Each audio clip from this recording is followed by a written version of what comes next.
Hi friends, welcome to RS training. இன்னைக்கு நம்ம என்ன பார்க்க போறோம்னா, என்னால் வண்டி நேராக ஓட்ட முடியும், ஆனால் ட்ரெயின் பண்ணக்கு வர மாட்டேங்குது அப்படின்னு நிறைய பேர் கேட்டிருந்தாங்க. ஓகேவா?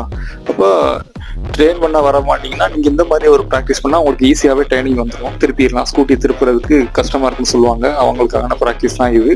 அப்போ ரைட் சைடில் ஒரு 5 ரவுண்டு, அதுக்கப்புறமா லெஃப்ட் சைடில் ஒரு 5 ரவுண்டு, அந்த மாதிரி 1 மணி நேரம் டெய்லி 1 மணி நேரம் வச்சு 5 நிமிஷத்துக்கு கண்டிப்பாக நீங்கள் ரெஸ்ட் எடுத்தே ஆகணும். ஏன்னா இந்த மாதிரி சர்க்கிள் ப்ராக்டிஸ் பண்ணுறது கொஞ்சம் கஷ்டமான ஒரு விஷயம்தான். அப்போ காலை நீங்கள் வேணால் பண்ணும்போது காலை தொங்க போட்டு பண்ணிக்கோங்க.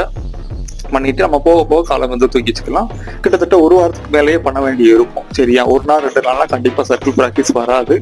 ஓகேவா? அப்போ நீங்கள் கவலைப்பட்டுக்க வேணாம். 10 நாள் கூட ஆயிடலாம் சில பேருக்கு காலை தூக்கி மேலே வச்சு ஓட்டுறதுக்கு. ஓகேவா? அப்போ கண்டினியூஸாக டெய்லி பண்ணுங்க, தினமும் பண்ணுங்க. ஒரு குறைஞ்சபட்சம் 1 மணி நேரம் 5 நிமிஷம் இடைவெளி விட்டு கொஞ்சம் ரெஸ்ட் எடுத்து அந்த மாதிரி பண்ணுங்க. ஓகேவா?